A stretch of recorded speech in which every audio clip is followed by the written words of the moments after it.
Les quiero invitar, amados hermanos, esta tarde a que prestemos mucha atención a lo que la palabra del Señor nos va a decir. La palabra de Dios es poderosa y tenemos nosotros este mensaje del Evangelio tan poderoso que solo tenemos que compartirlo en el poder y en la dependencia del Señor. Quiero invitarles a que vayamos al libro de los Hechos, capítulo 17, versículo 1 al 9, por favor. Hechos de los Apóstoles, capítulo 17, versículo 1 al 9, tenemos el texto que vamos a estar meditando. Mientras usted busca ese texto en su Biblia, en sus dispositivos, quiero recordarle que ya estamos en lo que se llama el segundo viaje misionero de Pablo.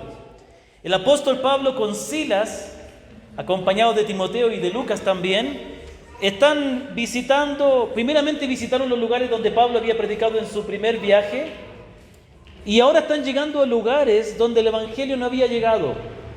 Específicamente ellos estaban en la provincia de Macedonia, lo que hoy conocemos como la entrada a Europa desde el Oriente, desde el Medio Oriente, desde Asia, ¿no? Y aprendimos hace unas semanas atrás cómo ellos llegaron a la ciudad de Filipos, y Dios los usó poderosamente, pero también pasaron adversidades muy difíciles. Y creo que yo puedo dar gracias a Dios porque el estudiar el libro de los Hechos para poder predicarlo ha sido de mucha bendición para mi vida. Me ha enseñado cosas importantes de cómo servir a Dios. Yo creo que una de las verdades que aprendimos la semana anterior era que cuando estamos en adversidad, cuando estamos en problemas o cuando hemos sido tratados injustamente y estamos sufriendo tribulación, en vez de centrar la atención en nosotros mismos, debemos disponernos a ser usados por Dios. ¿Es en las tribulaciones donde Dios nos usa o es en las tribulaciones donde Dios nos llama? No sé si está pensado en eso. Fue en esta tribulación donde este carcelero estuvo a punto de quitarse la vida, cuando había tocado fondo, cuando ya no tenía más esperanza en este mundo, es que encuentra la luz del Evangelio. Y no solo él, sino toda su familia alcanzaron la gracia de Dios. ¿No es maravilloso eso? En el momento donde ya él quería acabar con su vida, el Señor tuvo misericordia de él. ¿Sabe? No se olvide, las adversidades pueden ser la manera en que el Señor nos está llamando a la fe.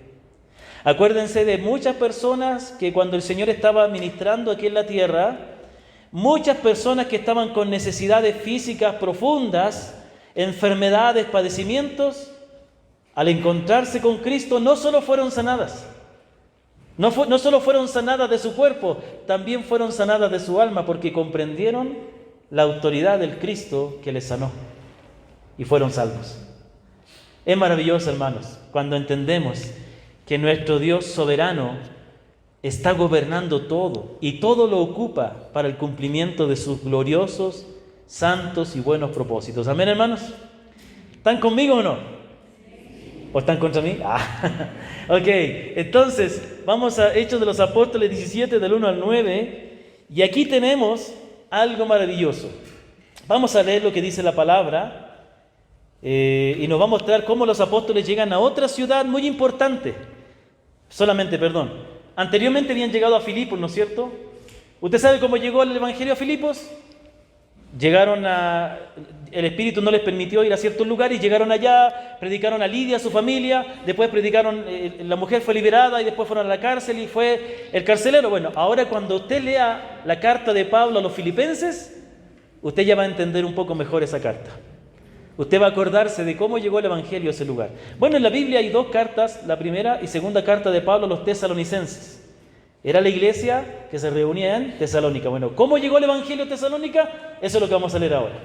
¿Ok? Entonces vamos a leer. Dice así: pasando por Anfípolis y Apolonia, llegaron a Tesalónica, donde había una sinagoga de los judíos.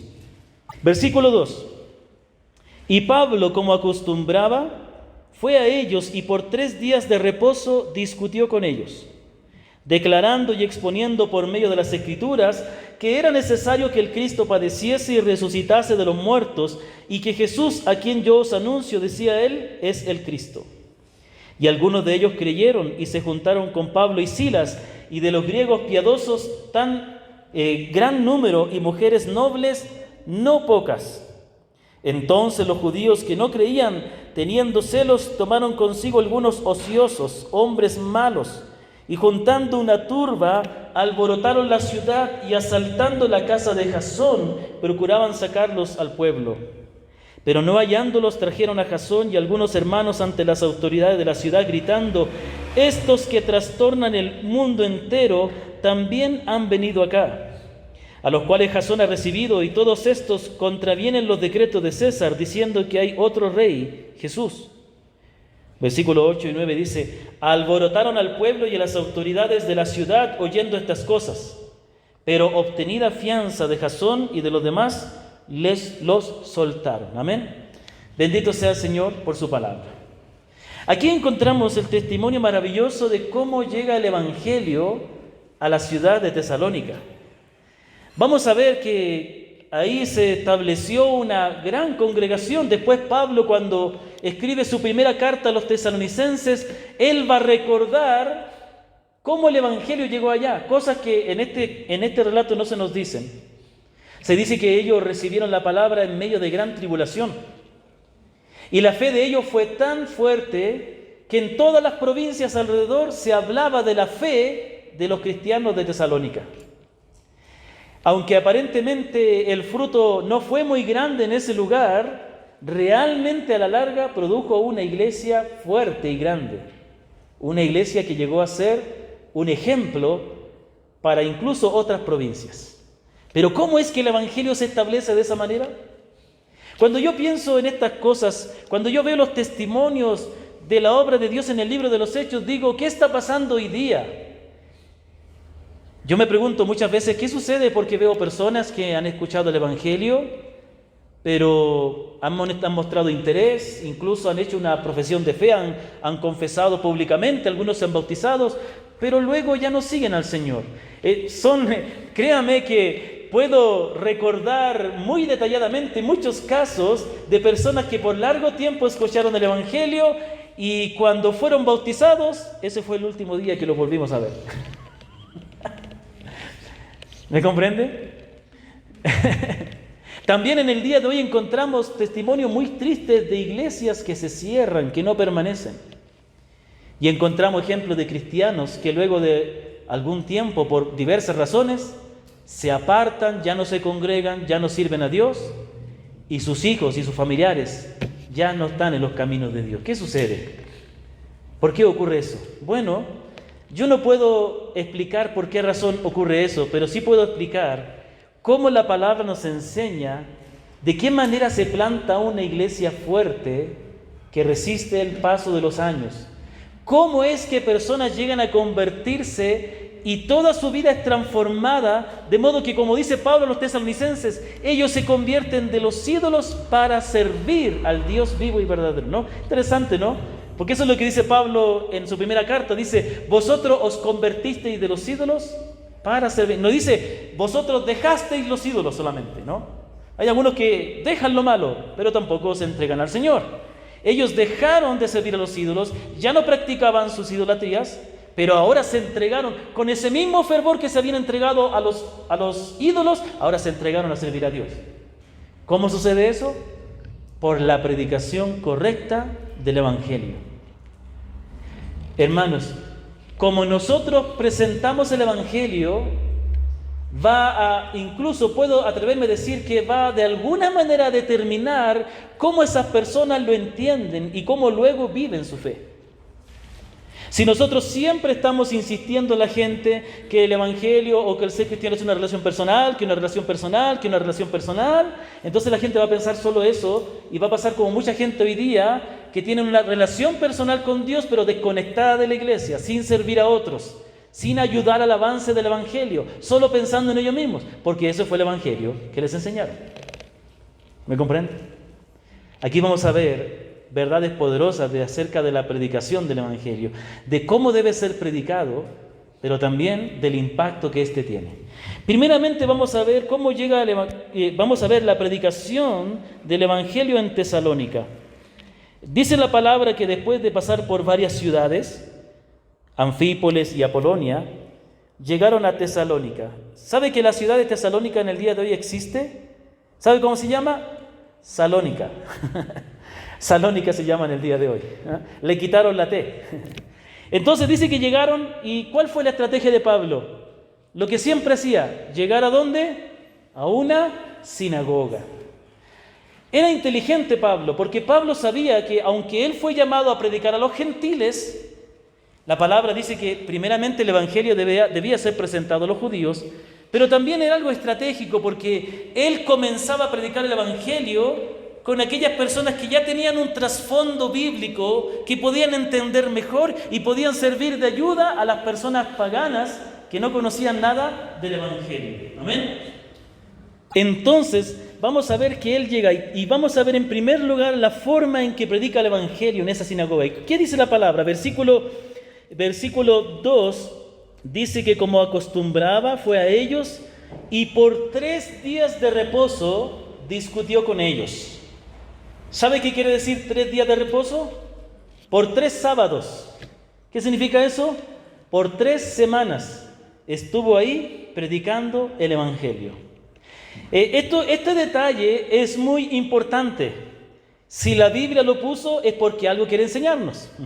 Entonces aquí dice claramente que Pablo estuvo predicando, exponiendo las Escrituras acerca del Mesías por 3 sábados seguidos. Quizás fue a la sinagoga un sábado, les habló de las Escrituras, les habló de Cristo, después el otro sábado volvió a hacerlo y el otro sábado volvió a hacerlo.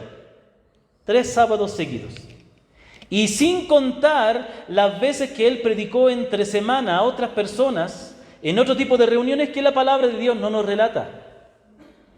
Esto nos deja un detalle importante. La palabra nos enseña que Pablo no estaba dando una predicación ocasional del evangelio. Tampoco nos dice que Pablo estaba presentando dando una presentación superficial del evangelio que buscaba una respuesta inmediata, ¿no? No era una presentación que buscaba ya un resultado instantáneo para tranquilizar la conciencia de que estaba predicando. Él se quedó 3 semanas fue a la sinagoga a discutir, y créanme que esas discusiones eran acaloradas. Si ustedes se han dado cuenta en el libro de los Hechos, pero los judíos tenían un carácter fuerte. Enviaban a los apóstoles a la cárcel, los azotaban, los apedreaban. Hasta el día de hoy, no sé si usted ha visto videos de YouTube de hermanos que van a predicar a Israel. Los judíos van, le escupen, le tiran piedra, le tiran agua, les insultan en hebreo, en inglés, en todos los idiomas. Hasta niños. Odian. Bueno, ahora lo odian más, ¿no? Antes recién estaban escuchando, pero los judíos siempre fueron un carácter fuerte.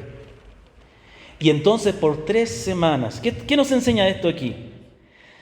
Nos enseña que el apóstol Pablo, en vez de dar una presentación ocasional del evangelio, para él el evangelismo era un trabajo que él tenía que hacer en las personas. ¿Sabe qué? La palabra nos dice que cuando Pablo llegó a Iconio, predicó el evangelio por muchos días, se quedó muchos días ahí. También la palabra nos dice que cuando fue a Corinto, más adelante vamos a ver eso, cuando llega a la ciudad de Corinto, ¿sabe cuántos años pasa predicando el evangelio? 1 año entero predicando el evangelio en la ciudad de Corinto. Esto nos enseña que tenemos que quitarnos esta idea del evangelismo como algo instantáneo. Yo doy una presentación, ¿la entendiste? ¿Ya? ¿Entendiste? Muy bien, ¿estás listo para ser salvo? No, él exponía la palabra para que la palabra llegara al corazón y la gente verdaderamente se convirtiera. ¿Sabe qué? Esto es algo que yo tuve que aprender mucho tiempo. Mucho tiempo atrás aprendí esta verdad. ¿Sabe que por la gracia, yo se lo contaba a los hermanos de Mulalillo? ¿Sabe que hoy tenemos la bendición de tener una iglesia en Mulalillo? No sé si usted ha visto esa bendición que tenemos como iglesia. Una de las bendiciones grandes de una congregación es poder plantar otra iglesia. Algunos de ustedes no son capaces de ver la magnitud de eso porque ustedes no estuvieron en el proceso de cómo se plantó esa iglesia. Pero estoy seguro que hermanos aquí que estuvieron bien involucrados, que me acompañaban o me llevaban a esos viajes, saben lo que fue ir domingo tras domingo, domingo tras domingo. Venía una persona y hay una congregación ahora. Pero ¿sabe qué? Esa iglesia fue plantada a fines de 2014, a fines de 2013.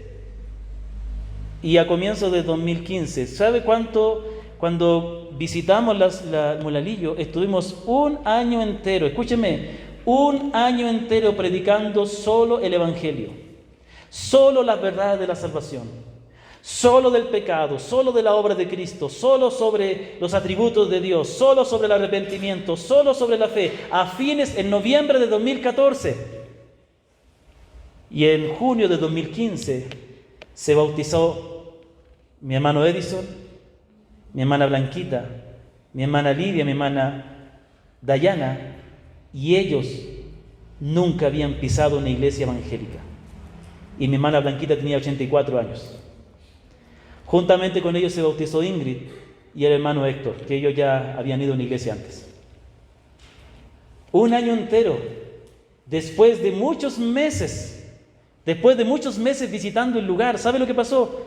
Ellos ahí confesaron creer en el Señor. En ese transcurso de ese año, muchas veces me tocó quedarme a dormir en la casa de ellos cuando no tenía cómo regresar, y tenía que dormir con la Virgen ahí mirándome.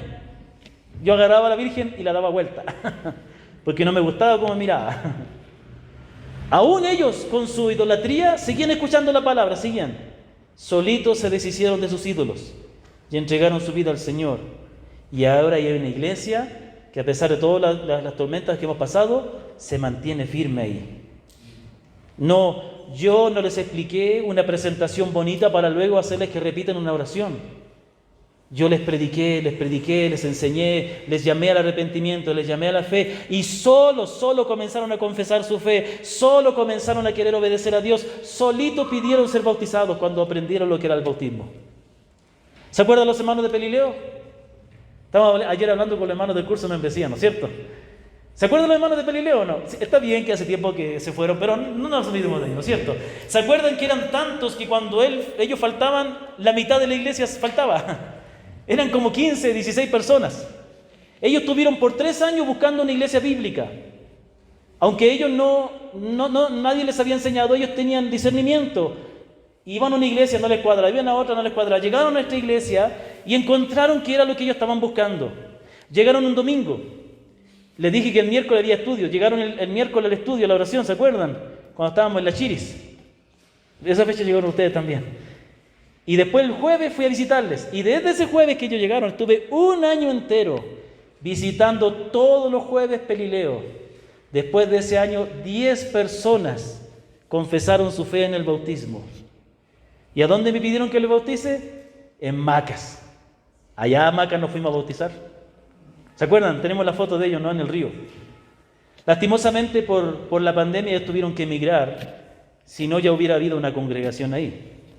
Pero bueno, el Señor es soberano y ellos están sirviendo y congregándose allá en Taicha. Pero, ¿qué nos enseña esto? El evangelismo es un trabajo. Es un trabajo, ¿me comprende? Muchas veces nosotros queremos conseguir cosas, pero nos quedamos solo en los deseos, ¿ya? Por ejemplo, yo, hace muchos años que yo necesitaba un carro para poder movilizarme en la obra misionera. Gracias a Dios por los hermanos que me llevaban, ¿no? Mi hermano Giovanni ya sabe ahí, mi hermano Javier, y muchos antes que ustedes también. Cuando estábamos en la Kikisi Becker, había una hermana que todo ese año que estuvimos predicando el Evangelio nos llevó en su auto. Otro hermano nos llevó en su furgoneta. Pero yo decía, yo quiero tener un auto un día, yo necesito un auto. Pero ¿sabe qué? Yo no hacía nada para tener el auto. No hacía nada. No juntaba dinero, no hacía nada, no averiguaba, ni siquiera sabía manejar. Lo mismo es cuando se trata de evangelizar. Anhelamos que nuestra familia conozca al Señor. Como quisiéramos que mi hermano, que mi esposo, que mi esposa... Estoy hablando en forma figurada, ¿no? Yo tengo esposa y mi esposa es creyente. Las mujeres nos dicen que mi esposo, dicen algunas hermanas, o mi esposa, dicen otros, mis hijos, mis vecinos, mi compañero, conocieran al Señor y le alabaron. Pero ¿qué estás haciendo para que ellos conozcan al Señor? No, es que yo les hablé un día, ya les hablaste un día. Si tú piensas porque un día tú le compartiste el Evangelio a alguien, o porque un día tú le invitaste, tú ya has hecho tu parte, déjame decirte que todavía ni siquiera has comenzado. El evangelismo es un trabajo. Por eso yo les decía la otra vez, evangelizar es un trabajo. Hay que enseñar, predicar, mostrar, explicar con la palabra de Dios una y otra vez. ¿Sabe por qué? Porque el corazón del hombre está en oscuridad. Porque el corazón del hombre se resiste a la verdad del Evangelio. Pero el Evangelio es poderoso. Pero el Evangelio, si bien hemos visto ejemplos de personas que se convirtieron a la primera vez de oír el Evangelio, ¿no es cierto? Pero no en todos los casos es así. Dios no obra de la misma manera siempre. Los corazones de los hombres son todos iguales. Son todos duros de piedra, pero algunas piedras son más grandes que otras. Algunas piedras son de material más duro que otro. Pero hay una razón importante por la cual debemos entender. Vivimos en una cultura donde se ha presentado un mal evangelio, ya sea por el catolicismo, ya sea por iglesias evangélicas que han presentado un evangelio diluido, un evangelio social, un evangelio centrado en el hombre, un evangelio de las buenas obras, un evangelio de la prosperidad. La gente ya está vacunada y piensa que cuando nosotros estamos explicando el evangelio, piensan que ellos también lo creen. Pero como muchos de nosotros, incluso muchos de ustedes han testificado, después de un tiempo se dieron cuenta que realmente nunca habían conocido el evangelio. ¿Sí me doy a entender? Aquí vemos que Pablo estaba dispuesto a trabajar para que otros fueran salvos. Hermanos, predicar la palabra, el Señor dijo, ¿no?, que el predicar la palabra es como sembrar la semilla. Él contó la parábola del sembrador, ¿no es cierto? Y cuando nosotros nos imaginamos la parábola del sembrador y llegamos a la buena tierra, nuestra mente se imagina que ¡pum!, cae la semilla y ¡pah!, se levantó el arbusto y ¡pum, pum, pum, pum, pum!, los frutos. Y listo, vamos echando al saco. No, eso no fue así. Los hermanos de Mulalillo saben, y algunos de ustedes que han trabajado la tierra saben, no se pone la semilla. Yo digo esto desde afuera porque yo nunca he plantado. En la escuela nomás planté una semilla de frijol. Y cuando niño tuve una plantación de zanahorias. Pero los que saben de esto me han contado, uno pone la semilla y pasan los días, pasan las semanas y no pasa nada. Se manda el agua, todo. Y después de varias semanas o después de meses comienza a brotar la plantita. Y después de varios meses más, recién ahí está a dar fruto. ¿Me comprende? Lo mismo con predicar la palabra. Muchos hermanos podrían ser muy eficaces en la evangelización si fueran más perseverantes, si estuvieran dispuestos a hacer el trabajo. Pero déjame ver que tú puedes tener todo el deseo de tu corazón, tú puedes de rodillas orar por tus hijos para que sean salvos, pero déjame decirte que si tú no siembras la semilla, si tú no les compartes la palabra, ellos no serán salvos. ¿Y cómo oirán? Dice, ¿cómo oirán si no hay quien les predique? ¿Sí me doy a entender, hermanos? La pregunta es, ¿cuánto tiempo estás dispuesto a pasar para aplicar la palabra con aquellos que no conocen a Dios? ¿Estás dispuesto a hacer el trabajo? Hermano, déjeme decirle que si usted no está dispuesto a hacer el trabajo, usted no va a lograr nada. Usted no va a lograr nada. Para yo poder estar aquí predicando la palabra, tengo que pasar horas. Para yo predicar 40 minutos, 50 minutos que dura la prédica, yo tengo que pasar horas estudiando y horas orando. Horas pensando y aprendiendo no solo de este texto, sino de toda la Biblia para entender este texto. Todo en la obra de Dios, todo en el mundo que Dios creó conlleva trabajo, esfuerzo, dedicación. Muchos de ustedes quieren que sus hijos o familiares conozcan al Señor, pero no dedican tiempo a conocer, no dedican tiempo a orar, nunca tienen tiempo de nada. Nunca vas a lograr nada, nunca vas a poder llevar a nadie a Cristo. Porque no tienes tiempo, porque no quieres hacer el trabajo. Incluso tú no tienes que trabajar en el carácter de uno para poder predicar el Evangelio. ¿Me comprende? Mis primeros años sirviendo al Señor, yo era nunca lograba terminar nada porque no era muy perseverante, ¿no? Empezaba algo y no lo terminaba, empezaba a enseñar a una persona y no, me desanimaba y todo. Nunca lograba hacer nada. Hasta que entendí que la obra de Dios requiere constancia, requiere esfuerzo, requiere dedicación. La segunda cosa que vemos del apóstol Pablo es acerca de que él tomó 3 semanas para exponer y declarar por medio de las Escrituras el Evangelio. Es decir, que Pablo tomó tiempo para explicarles las Escrituras. El evangelismo no tiene que ver con nuestra habilidad, no tiene que ver con nuestro ingenio, no tiene que ver con nuestra facilidad de palabra, tiene que ver con exponer la palabra. Es a través de la palabra que la gente puede llegar a conocer a Cristo. La palabra de Dios dice en el Antiguo Testamento, en el libro de Salmos 119, 130, la exposición de tus palabras alumbra, hace entender a los simples. La predicación del Evangelio no es algo difícil, más cuanto ahora tenemos la Biblia a la mano. Simplemente, tan sencillo como que usted tome uno de los 4 evangelios que el Señor nos dio y comienza a leerlo con alguien y comienza a explicárselo. Yo conocí en la pandemia a un hermano que toda la pandemia aprovechó de reunirse con la familia de su esposa a predicarles el Evangelio por Zoom. Otro hermano tomó tiempo todas las noches para leer 3, 4 capítulos con sus familiares por medio de Zoom. Y muchos de ellos conocieron al Señor. Capítulo tras capítulo, versículo para versículo, leyendo y dejando que la palabra hable, explicando, leyendo la Escritura y de a poquito compartiendo lo que uno va sabiendo. Así es, algo sencillo. No es complicado, por algo tenemos la Biblia. Mire, una de las formas más fáciles de evangelizar y más poderosas es tomar uno de los 4 evangelios, Mateo, Marcos, Lucas o Juan, y comenzar a leerlo con la persona. Y comenzar ahí leyendo. Y la persona va siendo tocada por la palabra.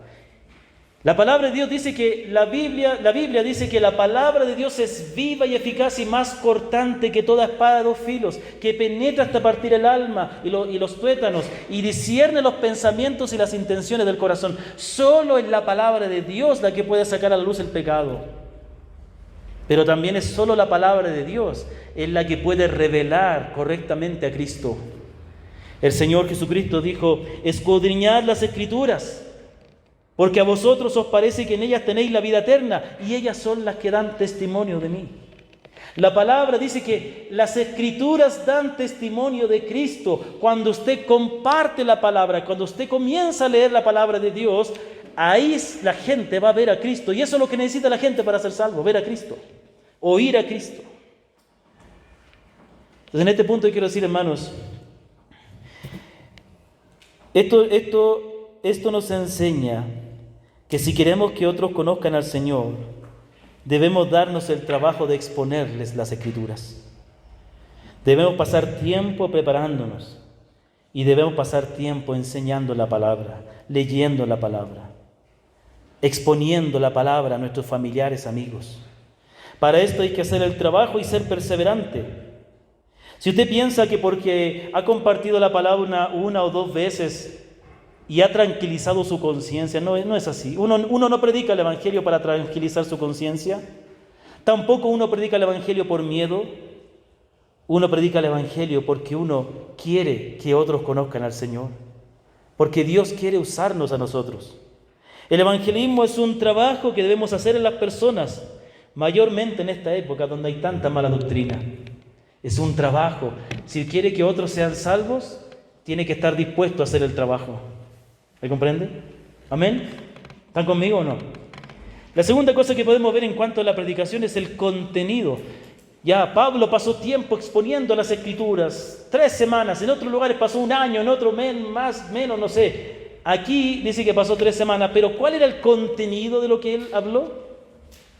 Cuidado, no todo lo que dice la Biblia es lo que la persona necesita para ser salvo. El otro día le decía a unos hermanos: comienza a leer la Biblia con alguien, pero no comience de Apocalipsis. Una vez un hermano comenzaron a leer la Biblia con su familia, Apocalipsis, estaban todos confundidos. Dios nos dejó 4 evangelios por algo, 4 historias de Cristo, tan sencillo. Ahora, sí, en el Apocalipsis también se revela el evangelio, pero quizás más conveniente es uno de los 4 evangelios. ¿Ya? Ahora, ¿pero qué es lo que explicó Pablo? Era sencillo, el mensaje no es complicado. Versículo 3 dice: declarando y exponiendo por medio de las Escrituras, y aquí dice, tan sencillo, que era necesario que el Cristo padeciese y que resucitase de los muertos, y que este Jesús, a quien yo os anuncio, decía él, es el Cristo. 3 cosas: que el Cristo tenía que padecer, que el Cristo tenía que resucitar y que ese Cristo era el Mesías. Ojo, hay que explicar a qué nos referimos con Cristo. Cuando decimos la palabra Cristo, inmediatamente nos imaginamos a Jesús, ¿no es cierto? Claro, Él es el Cristo, pero la palabra Cristo más que un nombre personal, es un título. La palabra Cristo es la palabra griega de la palabra hebrea Mesías. En el hebreo es Mesías, en el griego es Cristo. ¿Qué quiere decir esta palabra? Habla del que Dios iba a enviar, el que Dios iba a enviar a la tierra, el Salvador prometido. Entonces, primero lo que hace Pablo, escúcheme la estrategia que usó Pablo. Pablo declaraba por medio de las Escrituras. ¿Qué escrituras tenía Pablo en esa época? ¿Qué escritura tenía? El Antiguo Testamento. El Nuevo Testamento recién se estaba desarrollando, o sea, viviendo. Después se quedó escrito, ¿no? Y lo más probable es que ninguno de los evangelios haya sido escrito. Sí, se conocía la historia de Cristo, ¿no? Se traspasaba de manera oral. Habían hermanos que habían visto a Cristo, estaba en la memoria de ellos. Incluso algunos dicen que circulaban algunos documentos que no fueron considerados inspirados, pero que de alguna manera relataban algunos eventos del Señor Jesús. Luego los apóstoles, o hermanos que no eran apóstoles, pero guiados por los apóstoles, escribieron los 4 evangelios. Primero Mateo, que era un apóstol. Después Marco y Lucas, que no eran apóstoles. Marcos recibió influencia de Pedro y Lucas recibió influencia de Pablo, y Juan el apóstol escribió el evangelio, el último evangelio. Pero mayormente lo que hace Pablo es hablar no directamente de Jesús, sino hablar del Mesías que Dios prometió y explicar que este Mesías tenía que padecer, que este Mesías resucitaría. Y después dice, mire, todo eso que la palabra decía claramente se cumplió en Cristo. Yo quiero que miremos algunos pasajes de la Escritura que posiblemente el apóstol pudo haber usado para demostrar que la Escritura hablaba de estas cosas del Mesías. La pregunta es, ¿decía la palabra de Dios que el Mesías debía morir? ¿Hablaba el Antiguo Testamento de la resurrección de Cristo? Déjeme decirle que sí, eso es lo que habla la palabra. Seguramente lo que hizo Pablo en la sinagoga fue esto: hermanos judíos, ¿ustedes esperan al Mesías? Sí, decían ellos. Bueno, ¿sabe lo que la Biblia dice, lo que el Tanaj, el Antiguo Testamento, dice del Mesías? Primero dice que el Mesías tenía que morir. ¿Dónde dice eso? Por ejemplo, tenemos ahí la palabra que nos dice en Isaías 53, por ejemplo, versículo 3 al 5, dice: despreciado y desechado entre los hombres, varón de dolores, experimentado en quebranto, y como que escondimos de él el rostro, fue menospreciado y no lo estimamos. Ciertamente llevó él nuestras enfermedades y sufrió nuestros dolores, y nosotros le tuvimos por azotado, por herido de Dios y abatido, mas él herido fue por nuestras rebeliones, molido por nuestros pecados. El castigo de nuestra paz fue sobre él, y por su llaga fuimos nosotros curados. ¿Sabe lo que dice? Esto escrito fue escrito 600 años antes de la muerte de Cristo. 600 años. La palabra relataba de una manera clara que el Mesías tenía que padecer. El Salmo 22 comienza diciendo: Dios mío, ¿por qué me has desamparado? Salmo 22, versículos 16 y 18: porque perros me han rodeado, me han cercado cuadrilla de malignos, horadaron mis manos y mis pies. Contar puedo todos mis huesos, entre tanto ellos me miran y me observan.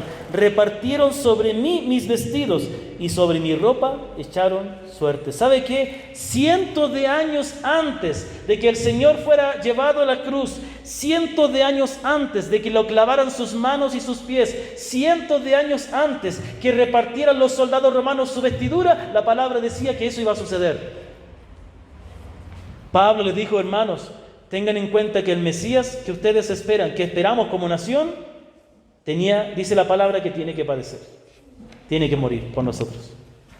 Pero él también les mostró cómo el Antiguo Testamento hablaba de la resurrección del Mesías.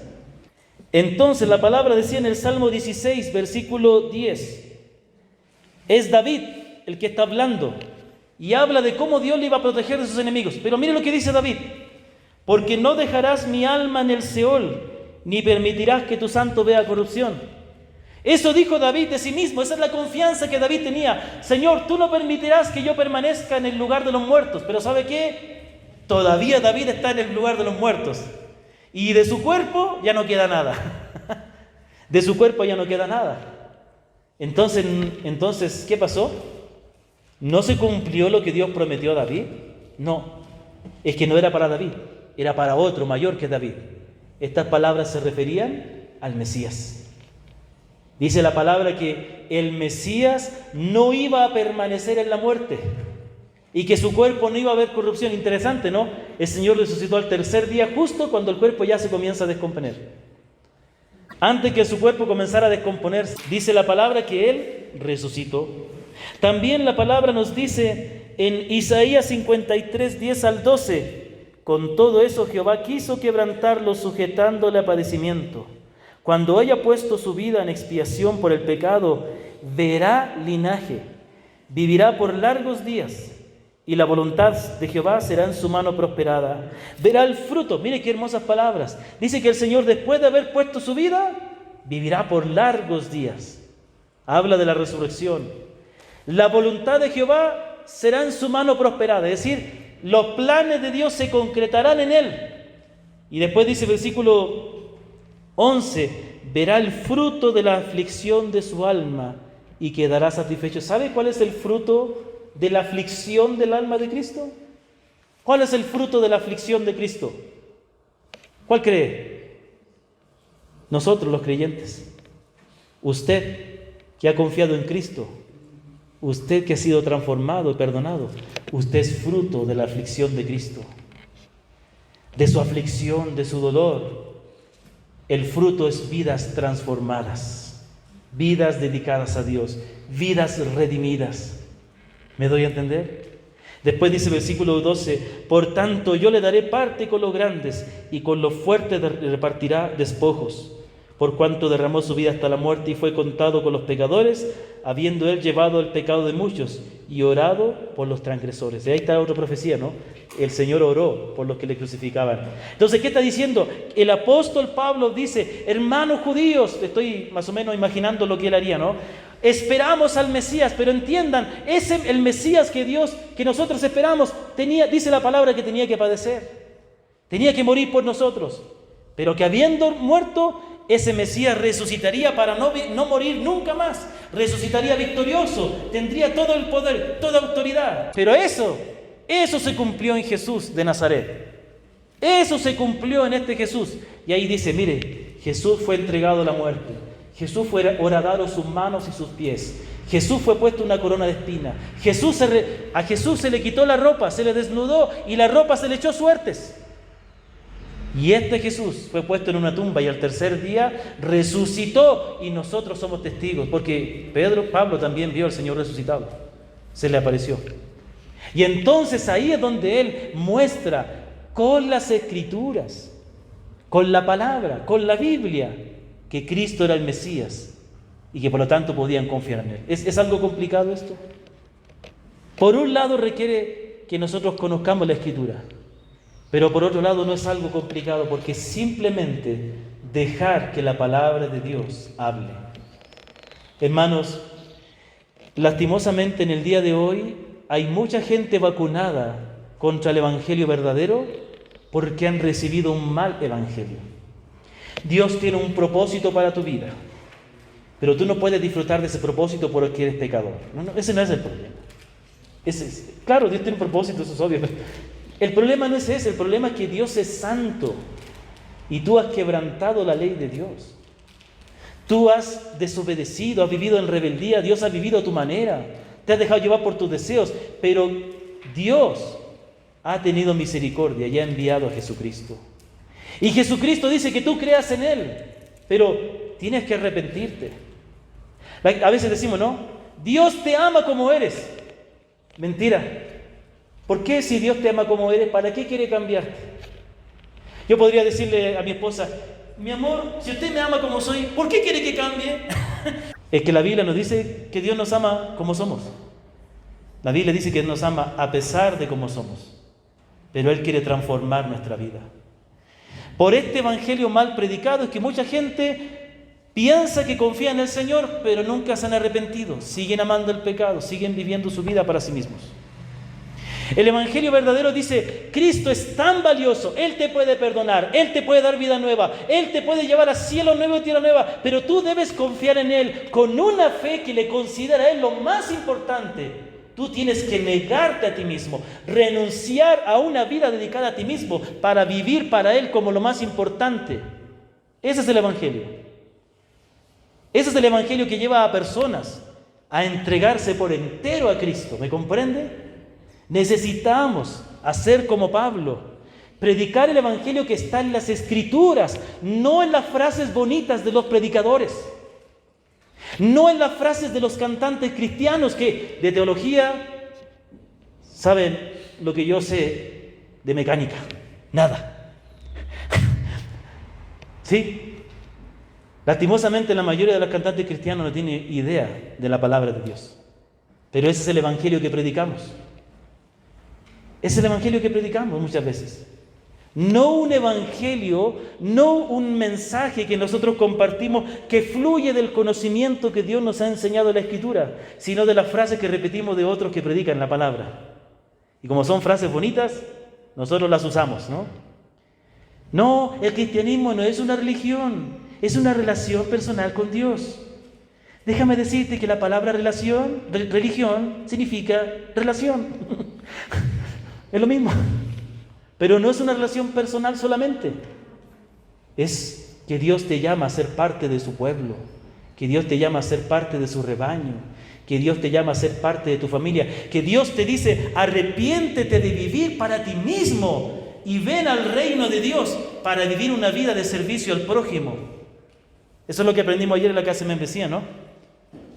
Y necesitamos predicar el Evangelio que sale de la Escritura como hizo Pablo. Pero para eso tenemos que explicarlo una y otra, pasar tiempo explicando, enseñando, dando a conocer la palabra. Es un trabajo que debemos hacer. Hermanos, déjenme decirle algo. Yo quiero decirle algo, que esta congregación, nosotros necesitamos cumplir el mandato de Dios. Nosotros estamos contentos.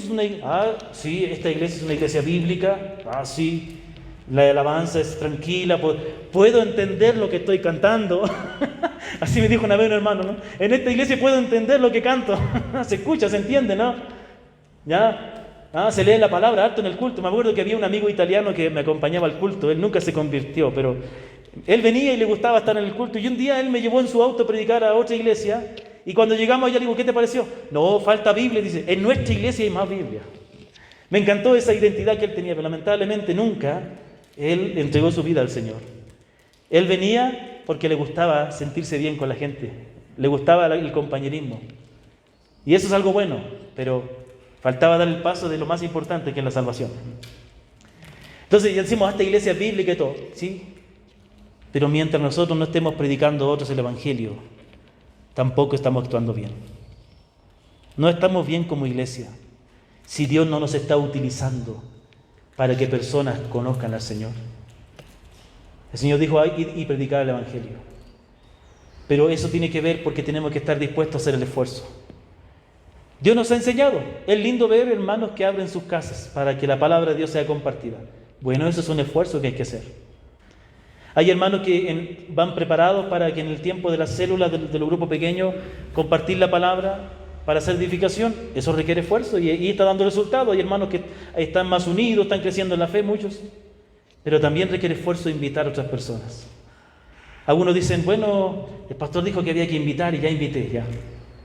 No invites una, invita dos, invita 3, 4, 5 veces. Vuelve a invitar, no vienen, vuelve a invitarle, insiste. Nosotros tenemos un Cristo que sí salva, un Cristo que sí perdona, un Cristo que te dice, ¿sabe qué? El que oye mi palabra y crea que me dio, tiene vida eterna, no irá a condenación, mas ha pasado de muerte a vida. ¿Y cuál es el resultado de esta predicación bíblica basada en la Escritura? ¿Cuál es el resultado de este trabajo arduo de pasar tiempo con las personas predicando, enseñando el Evangelio? El resultado es que hay convertidos. Capítulo 17, versículo 4. Y algunos de ellos creyeron y se juntaron con Pablo y Silas. Y de los griegos piadosos gran número y mujeres no pocas. ¿Sabe qué? Aquí nos dice un detalle. Primero dice, algunos de ellos creyeron. Aparentemente eso es algo un poco desanimante, ¿no?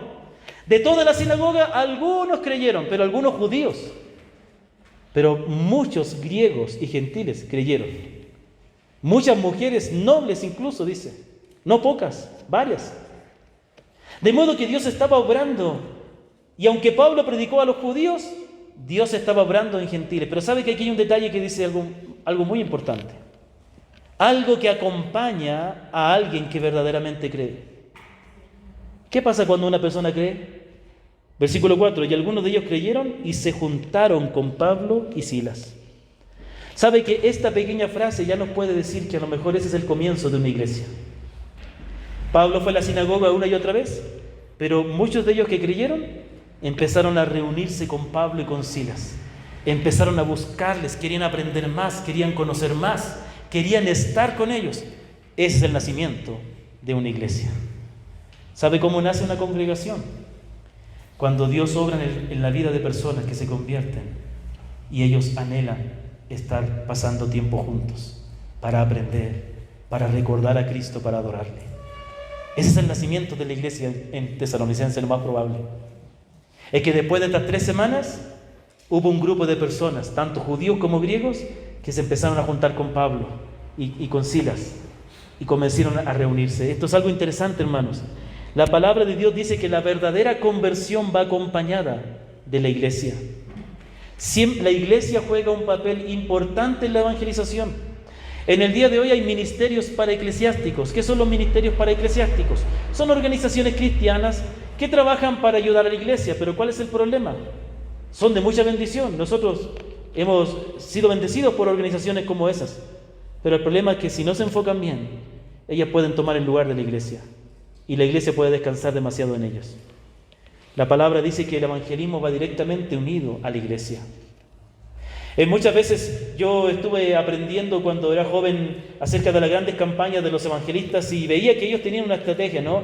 Venía el evangelista, predicaba el evangelio, la gente contactaba a las personas que respondieron a la invitación del evangelio y trataban de ubicarles en una iglesia. Y después decían, ¿no?, que del porcentaje de personas que pasó al frente a recibir al Señor, solo un mínimo lograba ser instaurado en una iglesia. Pero ¿sabe qué? Eso no es tan complicado. No es así. Cuando una persona se convierte, créanme, hermano, que ella va a querer ir a la iglesia. Que esa persona va a buscar. O no me diga que muchos de ustedes no buscaban una iglesia.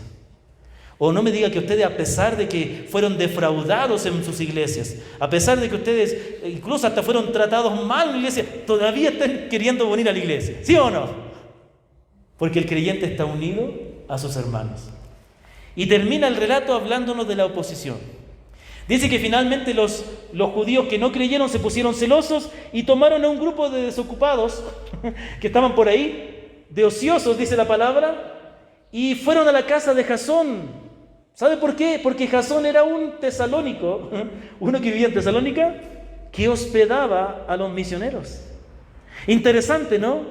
Que ya hubo una calidad de creyentes a tal punto que abría su casa para hospedar a los misioneros. Y como no encontraron a nadie, los acusaron. ¿De qué les acusaron? De que estos que trastornan al mundo han llegado acá y están yendo en contra de las leyes del César. ¿Sabe qué? Y los pusieron en la cárcel. Y después, gracias a Dios, por una fianza pudieron salir. Pero esta oposición nos revela mucho del impacto que tiene el Evangelio. Déjeme decirle algo, que cuando el Evangelio es predicado correctamente, el diablo va a molestar. El diablo no estorba donde Dios no está obrando. Acuérdese la cantidad de veces que el diablo estorbó al Señor Jesús. Donde el Señor iba, habían los fariseos atacando. Donde el Señor había gente maliciosa queriendo probarle. Donde el Señor iba, habían endemoniados que estaban molestando. Donde los apóstoles iban, ahí había oposición, porque ellos predicaban la verdad. ¿Sabe? Hablábamos con los hermanos del curso de membresía de por qué razón las iglesias de mala doctrina crecen más que las iglesias de buena doctrina. Es que las iglesias de mala doctrina ofrecen al mundo lo que la carne quiere oír. El evangelio verdadero dice: niégate a ti mismo, toma tu cruz y sigue a Cristo. Pero el evangelio de hoy, el evangelio popular, no causa problema. No causa problema. El mundo más bien los premia. les dan Grammys, les dan premios, reconocimientos, porque el mundo no tiene ningún problema con el evangelio de ahora.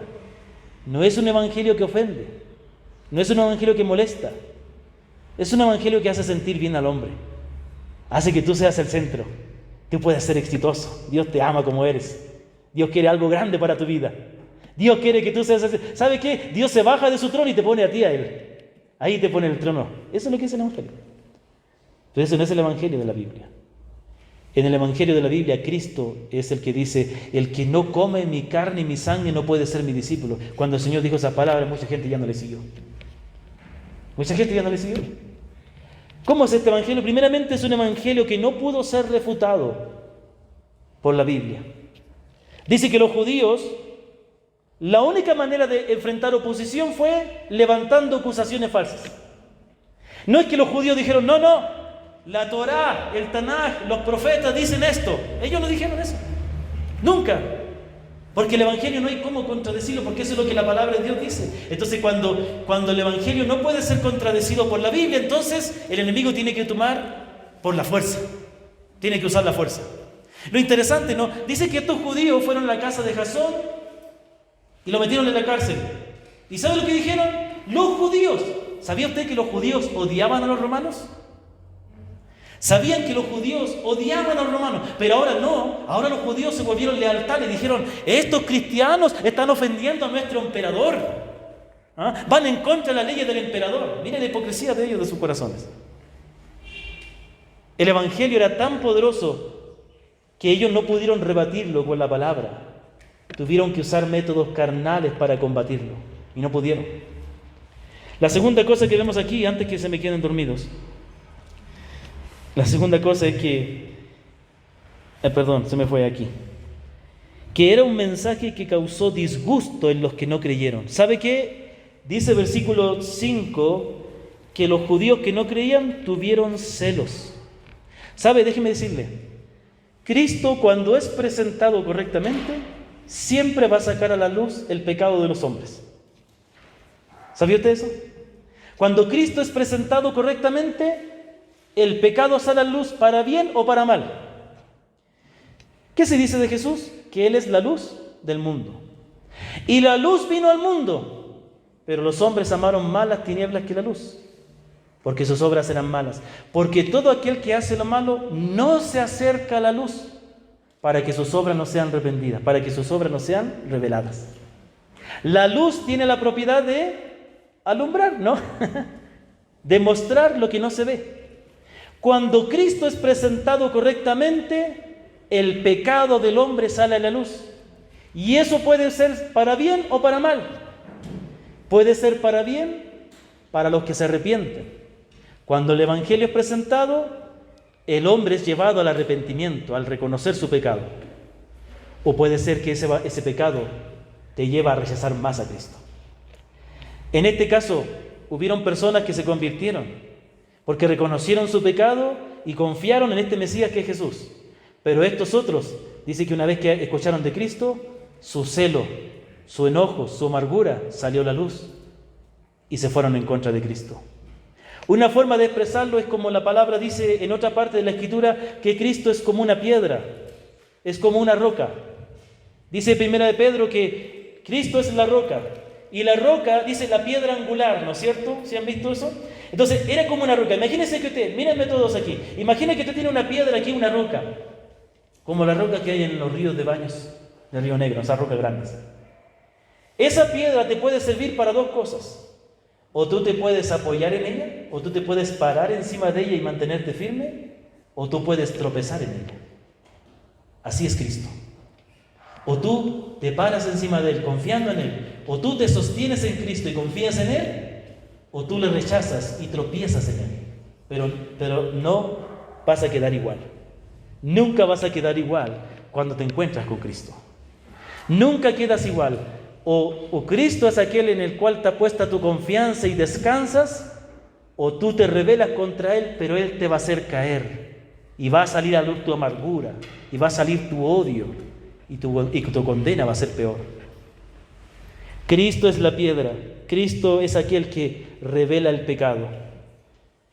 En tercer lugar, era un mensaje que trastornó al mundo. Miren lo que dice aquí, y con esto estoy terminando, se lo prometo. Versículo 6. Estos que trastornan al mundo entero también han venido acá. Y sabe que esto es algo maravilloso. Aquí, aunque eran impíos, aunque rechazaban a Cristo, dijeron una verdad. El Evangelio trastorna al mundo. El Evangelio cambia, mueve el piso. ¿De qué manera? Donde los apóstoles iban, provocaron un alboroto. Porque muchas personas se convirtieron y muchos otros se enojaron. Pero todo cambió.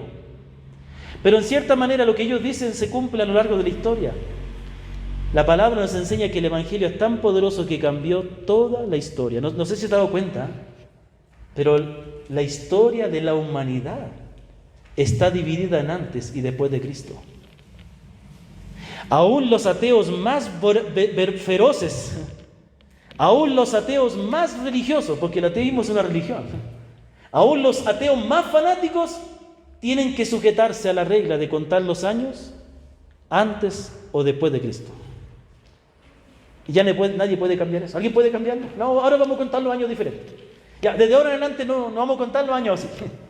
Va a tener que cambiar. O sea, si quisieran que ya no se tome en cuenta el nacimiento de Cristo para contar los años, ¿sabe lo que pasaría? Tendrían que cambiar todo. Porque toda la historia se cuenta así, todos los años se miden así, todo se cuenta así, antes y después de Cristo. El Evangelio fue tan poderoso que el imperio romano llegó a ser un imperio cristiano. El Evangelio despojó a todos los ídolos y los dioses romanos y griegos. El Evangelio influyó en la filosofía, el Evangelio influyó en las artes, desarrolló la arquitectura, la pintura, las artes. Los motivos que más se han pintado en el mundo entero tienen que ver con Cristo, con las cosas religiosas de Dios. Pero ¿sabe qué? El Evangelio transformó la educación. ¿Sabe por qué hoy día hay un deseo, hay una convicción en la sociedad de la educación? ¿De dónde vino eso?